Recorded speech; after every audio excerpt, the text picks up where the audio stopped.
Hi everyone, welcome to our 60th video session here at Impaction. Today we're really excited to speak to Ghanika and Varika about overcoming challenges and creating businesses with ease, especially for women entrepreneurs. But before we get started with that video session, the first of 2021 and our 60th video session ever, let's introduce a little bit about what we do at Impaction and the purpose of these video sessions in the first place. So Impaction's mission is to connect job seekers directly to job creators in the social impact space, making it a lot more efficient for people to find jobs and for people to find talent in this ever-evolving space. The purpose of these video sessions is to speak to our job creators, such as IIDA, and actually learn a little bit about their mission so we know the type of culture, the type of people that are behind such an amazing venture. So thank you so much for everyone for joining us today. And before we get started with the presentation and with our presenters, I would love to, ask people to introduce themselves in 2 sentences or less. So I'll go first. I'm Shivani. I'm the CEO of Impaction, and I'm based out here in Chicago, Illinois. Shalini, do you want to go next? Hi, I'm Shalini David. I run a small nonprofit called Chrysalis. We have projects in Uganda for poor and orphan children, either through our orphanage or community program that helps their families take care of them themselves. Awesome. Thanks for joining. Melissa, you want to go next? Sure. Hi, y'all. I'm Melissa Mell. By day, I'm an art director at an agency, but I am also the founder of the WOMI app, which is the first native directory app of women and minority-owned small brands. And I'm based in LA.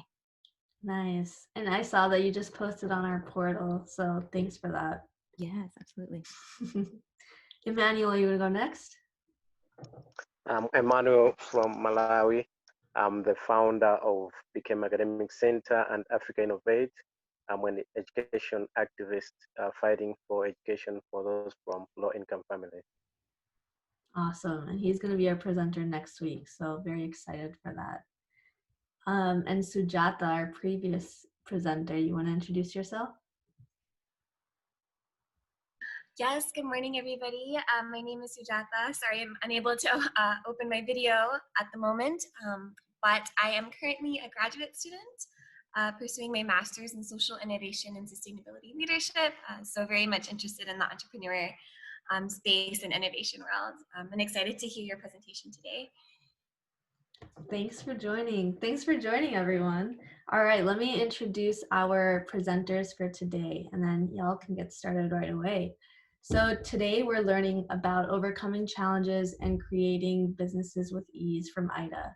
Varika is a social impact entrepreneur who co-founded IIDA, a platform for women entrepreneurs, with her sister Ghanika,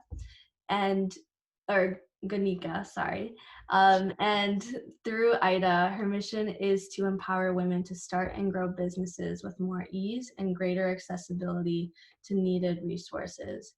In both of their sessions, they'll be sharing some of the biggest challenges faced by women entrepreneurs, as well as tips and strategies to launch a company with minimum capital in a shorter amount of time. So ladies, you want to, share a little bit more information about yourselves and then get started with the presentation? Yeah, for sure. Yeah, absolutely. So thank you, Shivani, for the introduction. I'm Varika, everyone. And I'm Ghanika. And we are the co-founders of IIDA. It stands for Ideate, Decide, and Act. And we also have me sisters, so that's just a little fun fact for you. And we're like Shivani just mentioned, we want to talk more about how to create companies that are faster and like more scalable and take less capital. And it seems like a lot of you on the call have already gotten, companies of your own, but whoever this video goes out to, we're hoping that'll be helpful. So I'm going to start screen sharing now, if that's okay. So like we were mentioning, we're the founders of IIDA, and we just like to talk a little bit first about like why we founded IIDA and stuff. So a year or so ago, we actually were talking about, like, I actually have a background working in startups when I was in college, and when Varika also has a background working with startups, and we especially work closely with the women entrepreneurs and founders. And throughout that journey, I know a lot of times we kept hearing, it's so hard to find investors. We don't know where to start. It's very overwhelming and stuff. And that really spoke to us, because even when we always talked about starting a business and stuff, and we realized just about how hard it is, and we realized just how many women out there have the same problem. So that's when we started IIDA, to make going from idea to MVP as fast and as simple and actually as clear as possible to women out there, so they can start on their dream. Yeah, exactly. And like, talking about the struggles that are faced by women entrepreneurs, it's 70% of them are lacking capital, and 48% are lacking mentors, and 33% of women entrepreneurs just feel a lack of support overall, which, when you think about the number of female founders in this country, which is over 12 million, and they represent 30% of entrepreneurs, they only get 2.2% of funding, which maybe you've heard of in the news, right? And that is such a big discrepancy that's one of the problems we're trying to solve with IIDA. So that's why we're here today, and we're really excited to share with you. And so with that said, since we're talking about how to create companies with ease and reducing the capital, we're going to talk about how to build your product or service in a much scalable, faster way. And that is through an MVP. So an MVP, if you're not familiar, stands for a minimum viable product. And the reason we always talk about this is because we see so many founders that want to join IIDA, that send us applications, or pitching us their business. People get really stuck in trying to be perfect and build a perfect company, and they're trying to stay locked up and build the entire company before they ever launch. So we always talk about building an MVP, which is just enough features to attract early adopters. So you don't want to put the extra frills and bells and whistles in there, and just make it the key functionality of the product or service. So this really, really helps founders avoid that perfectionist mindset, and also working in the dark, right? Because when you're just building a company with no exterior feedback, you're in the dark about what your consumers actually want. And that's one of the number one reasons why companies fail, is because there's no product market fit. There's no need for the product in the market, and you're not going to find that out until you launch early and often. So that's why we really recommend building an MVP, and this also helps save you a lot of time, and also that kind of initial stuck phase where you're not getting any customers and you're wondering if this is even working. We would hate for other people to feel like that, and everything we're sharing, it's because we experienced it. So we spent a lot of time thinking about how to build IIDA, and thinking that it had to be perfect, and thinking that we couldn't launch until everything was done, but that was just the wrong concept to have in mind. Yeah. So now we're trying to encourage other people not to do that. And also, I feel like a lot of women entrepreneurs and stuff we spoke to too, they like to make it perfect. They like to add all their features, which are great. These are great features that you do want to add later on. But I think initially, to get started, it will save you a lot of time and money too, because all of these things, starting a business is going to take you a lot of your savings and a lot of money. So just going with the most minimal viable product is how you could save all those things. Yeah, absolutely. It's one of the misconceptions that we hear often from women that are, telling us about their business or about the idea of wanting to start a business, is they think they can't start until they quit their job. They think they can't start until they, expend all their savings, because people have this misconception that you could only start because you need to work 80 hours a week and it's like a huge burnout, or you need to invest so much money into it. But there are cheaper ways of getting things done and faster ways, which is what we're trying to raise more awareness around. So with that said, once you've built your MVP, you want to launch and test. So how are you going to build this MVP, right? So we have a lot of tools that we've come across that we want to share with you all. So these tools that we're going to recommend right now have really helped a lot of entrepreneurs that we've talked to that people might not be aware of. So if you're trying to build a website, I'm guessing a lot of people have heard of Wix, but there's other drag and drop interface software that you can use, like Duda and Webflow, which are really great for building websites. And a lot of people struggle with this part, and they think that they have to hire someone out or code it from scratch. And you really don't need to do that, especially in the early phases. You could literally just do a landing page and an email sign-up list. And also, if you're trying to build apps And I know several women that want to build apps or software products but don't know how to code. So there's actually no code options that you can use to build apps, such as Bubble and AppyPie and Backendless. So if you're in that boat of wanting to build an app but you have no idea how to get started, we highly recommend checking those out, because in the beginning, hiring software developers is going to be a long haul, not even just from the financial standpoint. It's very expensive. Right. Yeah. And also just finding someone who's suitable for your team. Like we always say, before you get someone as a co-founder or like even someone for your team, you really, really want to be picky. Sometimes people make the mistake that because they're early, they think that they don't have options. They think that they can't be picky about who they're bringing onto their team, but that can make or break you. So you should be picky. So don't like jump the gun in the beginning about hiring someone because you think that you need someone to develop the app or product. In fact, it's not recommended that you spend a bunch of money developing it. That's one of the mistakes we see a lot too, is before people have even validated their idea, they go out and spend a lot of money trying to build the idea. So it's really, really important that you get an MVP out there first and validate the idea. So talking about validating the idea is when you launch and test your product.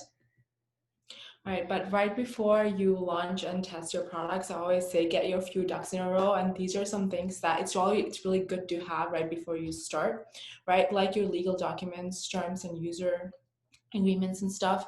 Now, this a lot of times I see women entrepreneurs or just entrepreneurs in general going out spending a lot of money on lawyers and hiring them, and for all these, because they want it to be like really great and of course really protect themselves, which totally makes sense. I mean, all of us do, right? It's our business, we do want to protect it and stuff. But initially for an MVP, you can go for other alternatives like Rocket Lawyer or Avodocs, which are much more affordable. And also like they're enough for you to test out your product. They'll protect you enough until you're ready to go. And after that, of course, go ahead and hire yourself a lawyer.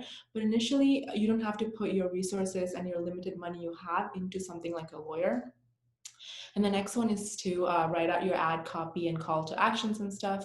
This is important because as you're going, you don't want to, whip it up right in the end, because trust me, we have done it a couple of times and it takes long hours and it's really hectic and it causes a lot of anxiety that you can avoid by just having a few copies written out right before you launch. Of course, as you're going on, you might have to write more copies, which is great, but having these will you'll be on time much more.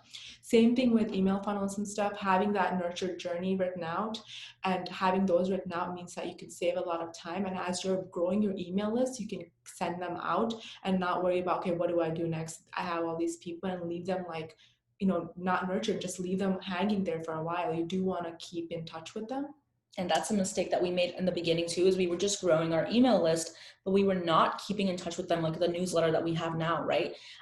Which actually like hurts your long-term, brand and reputation. So we really recommend that you do this ahead of time so that you're not stressed out when you're in the thick of it. Exactly. And same thing with creating feedback surveys and stuff. This is again really important because the whole point of an MVP is you're trying to test out, does it work, and what works and what doesn't work really well. So you can always go back and change your feedback survey and make tweaks, but having that layout done ahead of time means you can send it out to people right away. And of course, what we even recommend is jumping on quick calls with some of your target market and talking with them, which would be great. But say that you can't do that, but some people won't be able to jump on a call with you. Sending out this service is always a great idea. And the next one is to have an email, like a contact email ready to go. And this is a mistake that we see often, is that people tend to use their personal email for all of their business purposes, whether it's filling out applications, grants, and answering customer emails and stuff. That's usually not a good practice for a lot of reasons. Is that you want to sound professional, you want to set yourself as a serious business to start with, and it's really good to have that email that you check every day, multiple times a day. That's particularly for your business, and not mixing in with other ones. The next one is having a refund policy and payment process all set up, right? If it is a for-profit business, you do want these things ready to go. You might run into a few glitches in this too, but having that done means that the customer is going to have a much smoother journey, right? And list out all the launch plans and outreaches with a schedule. Now, this is not to say this is a strict one where you're going to have to follow it. A lot of times where even for us, it happens so that we had to tweak a schedule, but having that done, we knew what was coming up next and what needs to be done ahead of time. And probably the most important thing that I would say in all of this is to map out your customer journey from before and after purchase. That is from end to end, all the way to when your customer sees your social media post or your ad, to all the way to when they get their feedback survey. Have that journey listed out. In fact, like we even say, like get like a poster board and draw it out and have it in front of you so that you know how they're going through it. In fact, go through that yourself. Ask your friend or a family member to be in a customer's shoes and like go through it so that right before your launch you'll avoid any major pitfalls. You might come across a few pitfalls and that's okay, but you'll avoid anything major which will set you back. Yeah, absolutely. Been there, done that. So make sure you actually go through the entire sequence beforehand. And as far as payment process, I just want to throw a couple out there that, small business owners or people that are just starting out with building a company can use. So things like Stripe or Square, if you've never heard of that before, Square will actually send you like a free, if you're doing a physical product or you're setting up a physical area, we'll send you a free payment processor. And they also have business debit cards now. So a bunch of things in the works. So definitely recommend checking out Square, which is what we use, and Stripe as well.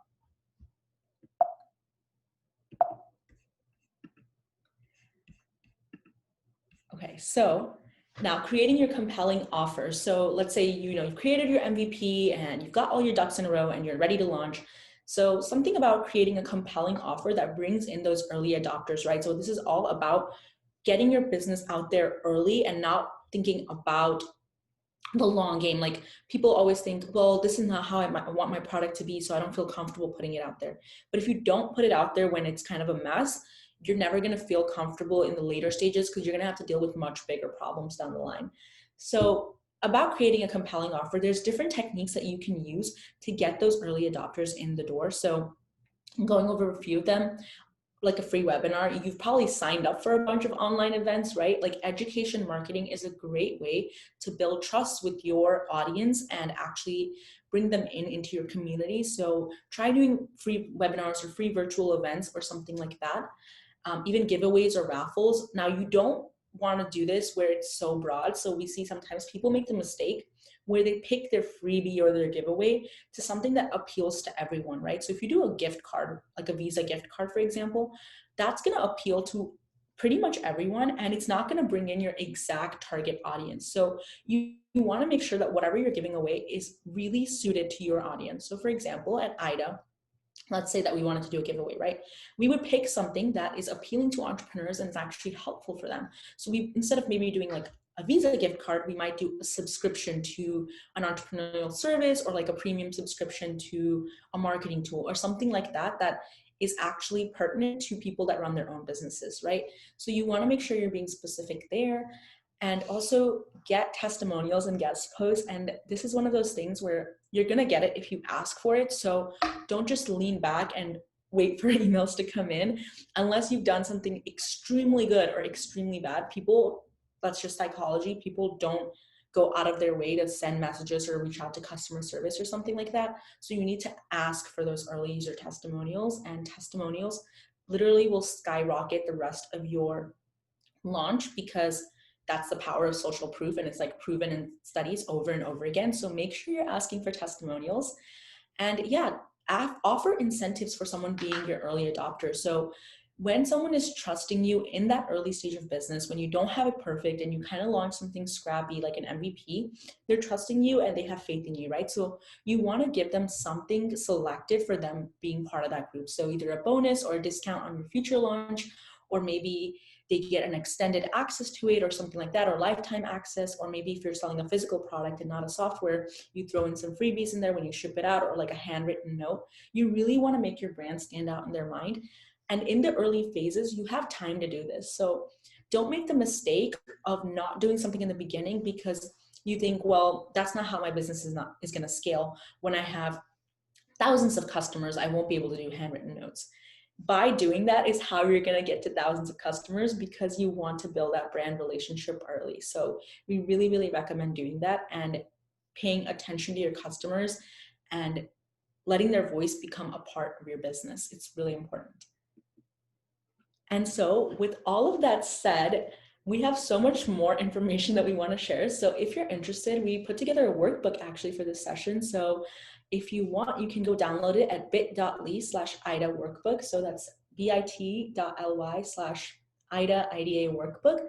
And inside this workbook, we have like more prompts and workbook questions that will help kind of guide you through this entire process and more that we weren't able to cover. We also put some email templates in there because we know that cold emails are really hard for people. So we put some email templates in there, as well as our recommendations for the top high quality free tools that you can use to build your business. Because we know that one of the biggest challenges for women entrepreneurs is there's so much stuff out there that it can be overwhelming to distill down to exactly what you need to be doing. So we put our top recommendations in there as well. So we really recommend that you download this workbook just by visiting that link. And with that, thank you. Yeah, for more information, you can find us at thinkida.com. Yeah, absolutely. Or just give us an email at varika@thinkida.com or Ghanika@thinkida.com. Yeah. Thank you so much, ladies. That was very informative, especially for me. And I will be sure to send out, your information to the people on this call, so you can schedule calls or anything afterwards as well. So what are some of the challenges that you faced as women entrepreneurs? Tell us some of your personal struggles.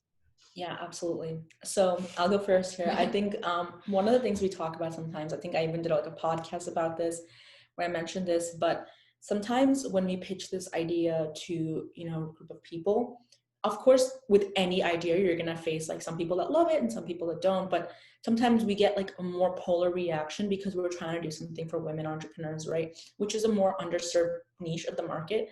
So we've had someone say to us, women are not worth investing in, which was pretty tough to hear. And then also sometimes people say, well, why aren't men included? And we're not trying to say that men aren't included. Like, I'm sure that there's men in your community, and we welcome men into the community as like our investors or mentors, but we're trying to create a safe space for women entrepreneurs.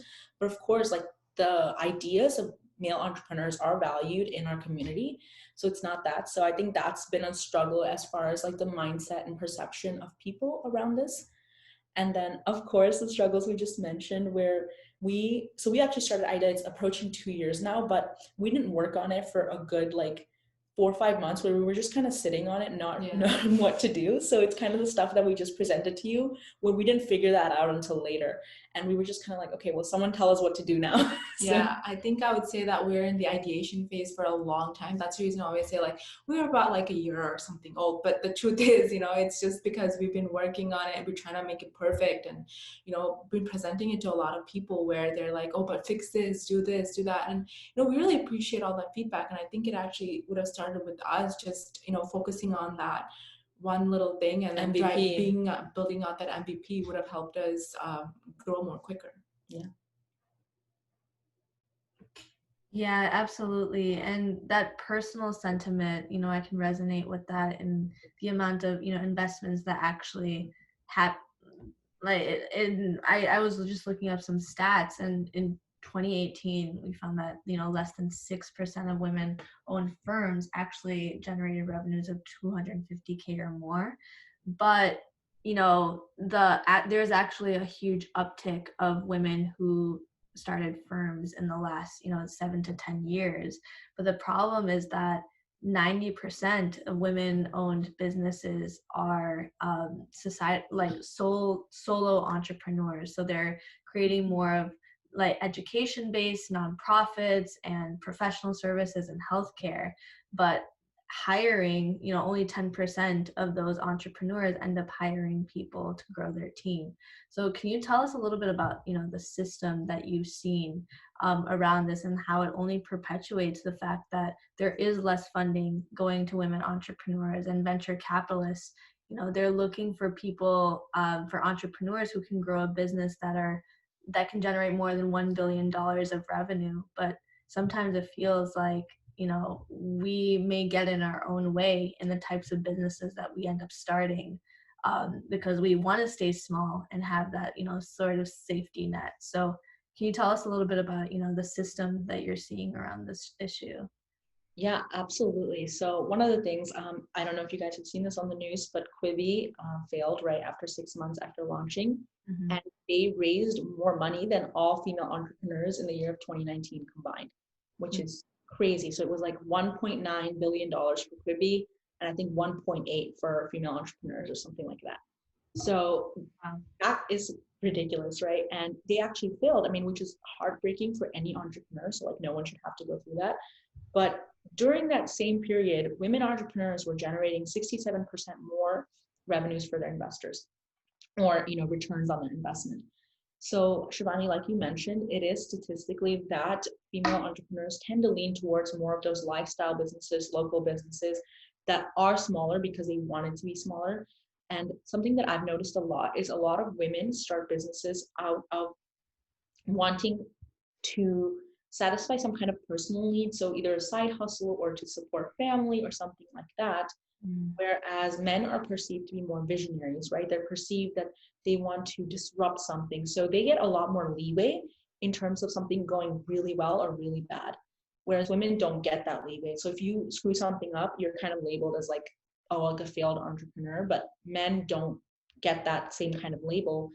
So yeah, like you said, we're definitely seeing that because women are opting to choose go for smaller businesses, they get less funding, which is kind of the thing that Yeah, we've heard. and another thing I want to add to that is a lot of times we see that women value their companies when it comes to evaluation at a very like much lower. They undercut themselves a lot, and that way you're underselling yourself. You should be really robust and really proud, and just overvalue it too at some points, because no, why not? Because you're projecting it what's going to be 5-10 years from now. You're not doing it exactly at that minute. And where we've seen a lot of men, companies, no, some are great. I'm just saying is that other ones where you see their value in their company by a lot, and you're like, where did that value exactly come from? Because you're looking at the numbers and stuff, and you're like, but that doesn't exactly match, because what they are doing is they're valuing their company what it would be 5 years down the road, and women are doing is they're valuing it right now, and they're being a little bit more conservative, and that doesn't, I guess, show the investor the big numbers that they're looking for. So Yeah, so right, that's something that even we had to go through. That's the personal stories that we've undercut ourselves and undervalued ourselves. And now we're like, you know what, we need to redo that. We need to, project ourselves into the future. yeah. And a big takeaway for anyone watching this, because I know that Impaction is about job seekers and like social impact job seekers. So for the job seekers out there, one big statistic that kind of came out that we learned over the past couple of years is that if someone sees a job posting, women will not apply unless they match 100% of the requirements, Yes. and men will apply if they match about 40%. Yep. And as women ourselves, we can totally attest to that. Like when we were applying for jobs and things like that, if we felt like, oh, we don't have 3 years of experience in marketing, we have 2. Yeah, we have one. Yeah, or 1. We won't apply, but men will apply if they hit even a few of the bullet points. And that's actually a huge psychological difference that really, really affects like how people are approaching opportunities. So for the job seekers in the Impaction community, we really recommend you just apply even if you match a few of it. And in fact, statistically, the person that interviews you is not the person that made the job posting. They don't even know what the skills, because the job posting is usually made by a recruiter, and the person interviewing you doesn't care about the difference between 4 years of that experience or 2 years. So just apply. Yeah. Yeah, and oh my God, that's so true. Because we've been trying to find hiring managers itself, like themselves, to be job creators for our portal, we found that this reigns true between men and women, where men will just look at the first bullet point and just apply right away, and then women will look not only at the requirements but the qualifications, what the day-to-day job is going to be. They'll look through the entire description from the start to the finish. I'm no exception. I do the same thing. Yeah. So it is true, and at a certain point you do undervalue yourself at a certain point, but you're absolutely right. I think, especially as job seekers, it's just more important that you are able to go on the learning curve and know that there is a learning curve with any job. And it's important to, just put your best foot forward in that way. So yeah, that's a really good tidbit. And I also see that Sujata posted a question in the group. How does IDA or IDA spread the word about its services? What can we do to promote and support your efforts? I love this That's question. really sweet. Thank you, Sujata, for asking. So one of our biggest kind of channels of communication and building community is through our newsletter. So you can sign up for our newsletter on our website, like Ghanika mentioned, thinkida.com. And we would love for you, oh, you did, thank you. You just signed up. So we would love for more women to get, and even men too, because we have a lot of men in our community as well, to get on that newsletter.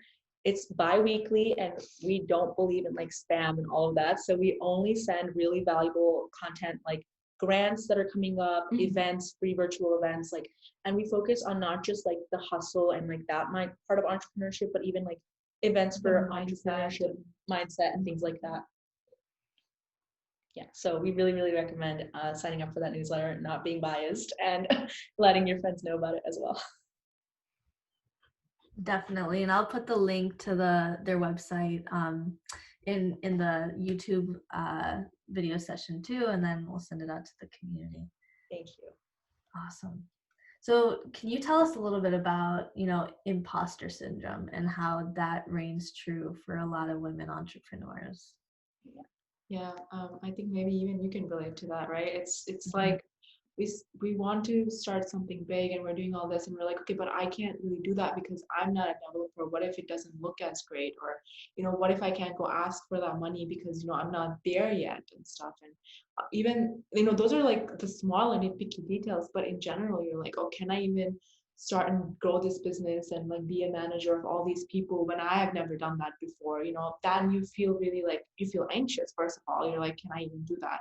Next of all, it's almost like, what am I doing? Am I supposed to be doing this? I probably should do this maybe 10, 20 years down the road when I have all the experience and I feel more confident wanting to do this. But the truth is, a lot of these things come through your actual experience. Like you'll learn, you'll fall a lot of times like we have, and then you'll learn, okay, this is how you'll grow the team. This is how you're supposed to talk to the people in your team and manage it, or grow your business and approach your audience. Those things you learn as you go, and it's okay to make those small mistakes. And like when you get that imposter syndrome, like we would say that, don't really listen to it. And I know it's really hard not to listen to it. But I guess focus on your vision and focus on the person that you want to be, not the person you are now, usually helps a lot more, right? Because that's what I tend to do is like, yeah, but the person I want to be knows how to do that. So I'm going to go learn how to do that. And if it's okay if I make the mistakes, but yeah.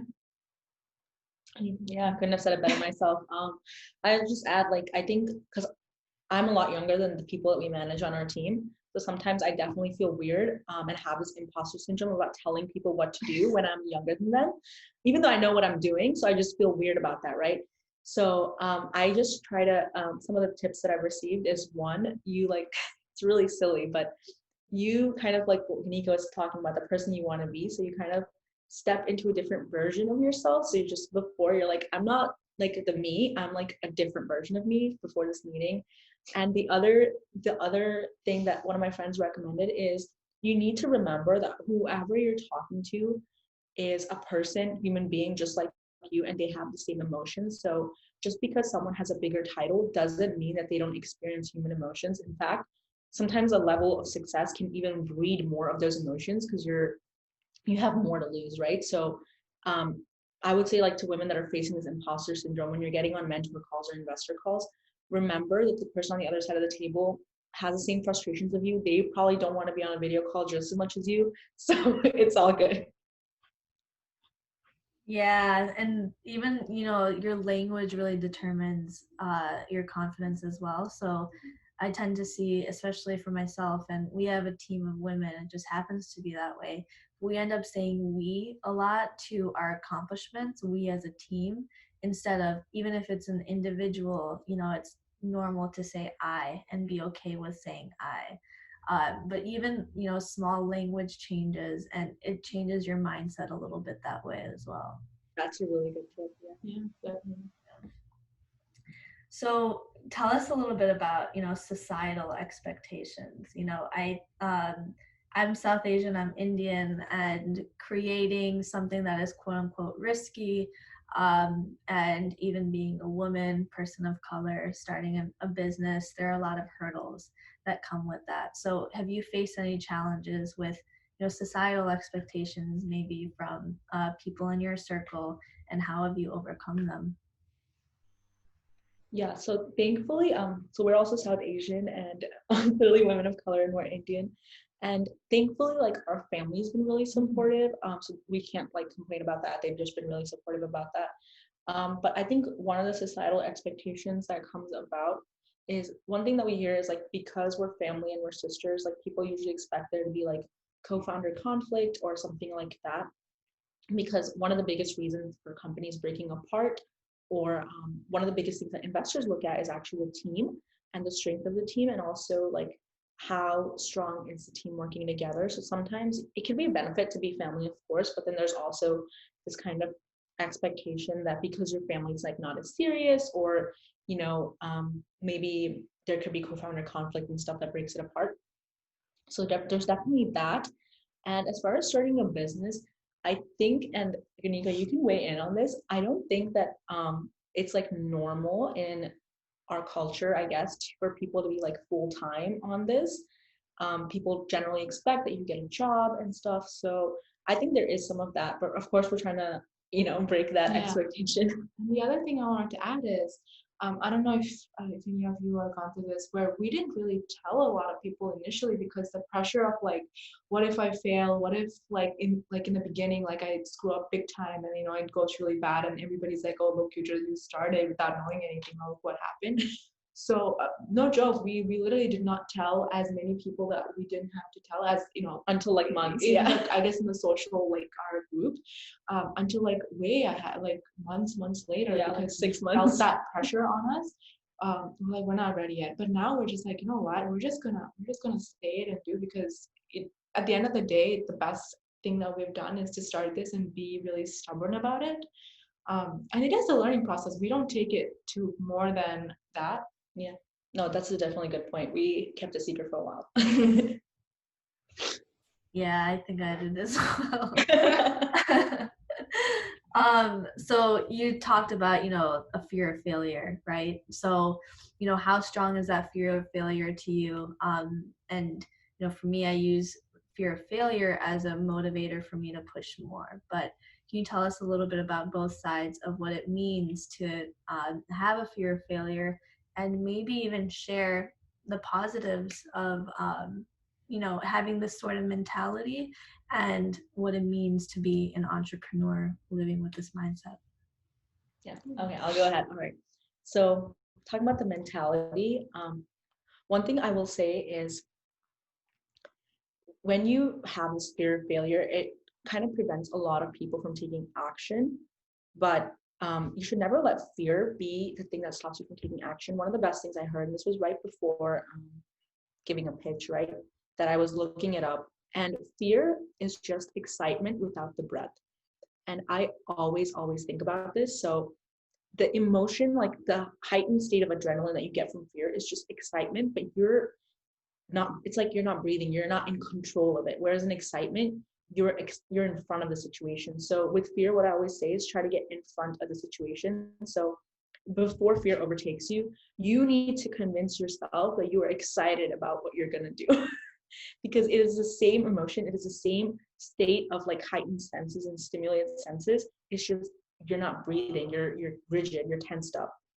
So I think that really helps. And then as far as the entrepreneur mindset, and like Shivani just said, like that makes you go faster, like pushes you to do more.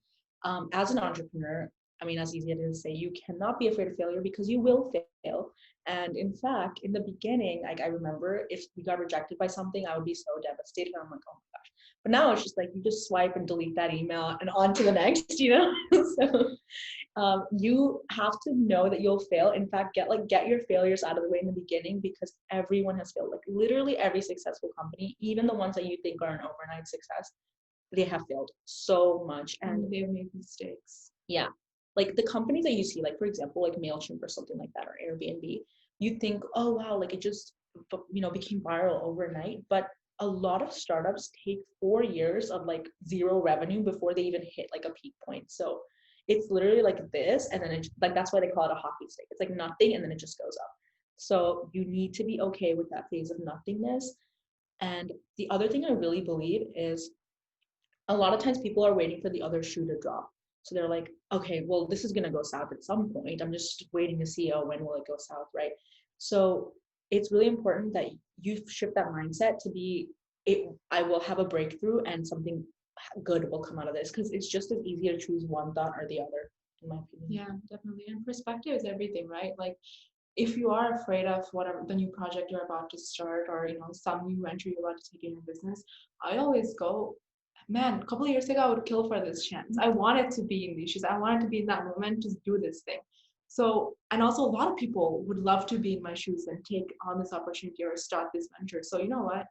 Fail I might, but that's okay. At least I had the chance and the opportunity to be in those shoes right now. So I'm just gonna celebrate that and leave aside that fear. And that's actually like a moment of talking to myself in my head and convincing myself that's how it's going to be. So it's okay. Do what you gotta do.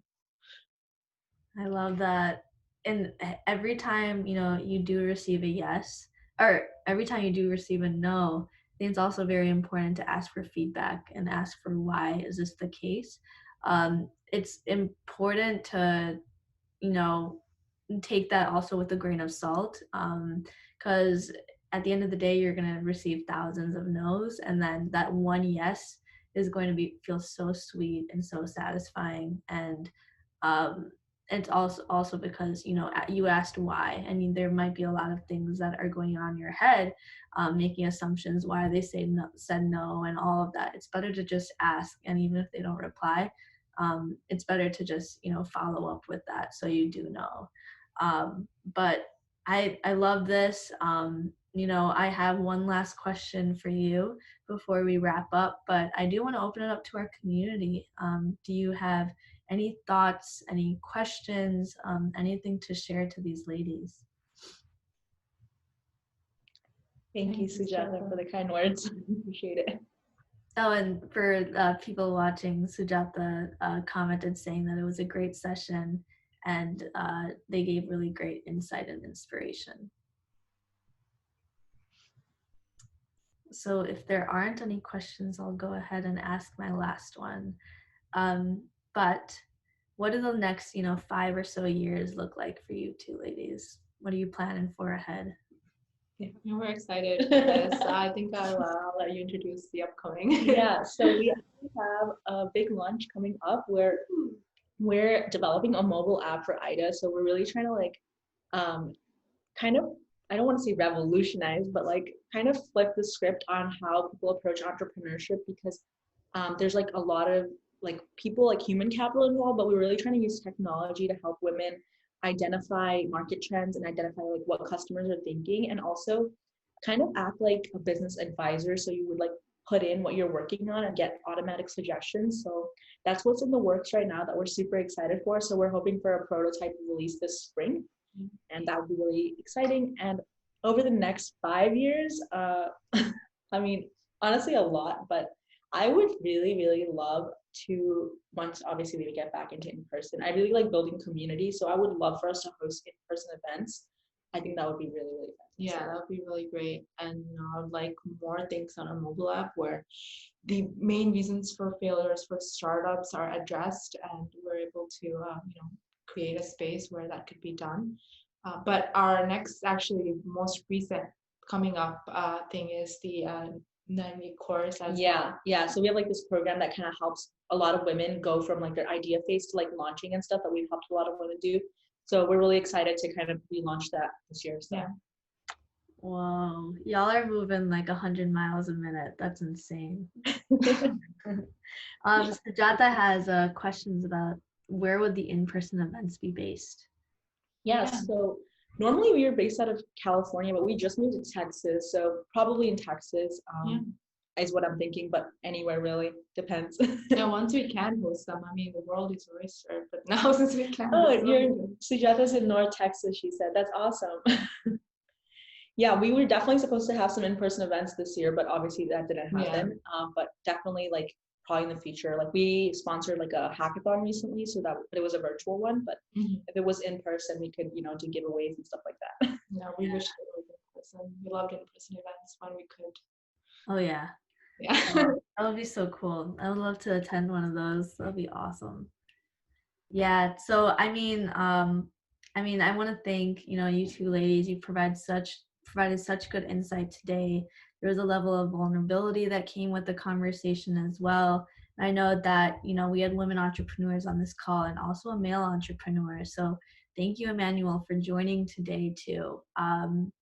I just wanted to open it up and ask if you have any asks from us before we close up, and then I'll close up the session and I'll connect everyone on this call afterwards. Awesome. So our asks are, I know you guys are, community of job seekers, so we are looking for front-end UX UI designers to design the wireframes for the app that I just talked about. So if there's anyone like that in the community, please send an email our way. And the other thing is, if there's anyone in the community that is in the phase of having a business idea but not sure how to get started, send us an email. We can set up a call, just about either becoming an IIDA member or even just talking with another entrepreneur to kind of hash out the ideas in your head. I love doing that with people, so feel free to reach out. Awesome. Well, thank you so much, ladies, and thank you everyone for joining today's call. Before we end up closing this session, I'm going to ask if we can take a quick picture so this can go on to our video session as well. But we have a few announcements before that. So we have around 70 jobs posted in our social impact job portal proof of concept currently. So I know that a couple of you have already posted jobs on the proof of concept and we'll connect you to the job seekers today. But yes, please do utilize this as a resource and you'll be connected to our community members. We have video sessions every single Sunday. So actually next week, Emmanuel will be our presenter and he's going to speak about his mission in Malawi. And also just like IIDA, we have a weekly newsletter that goes out too. So you can sign up for that newsletter.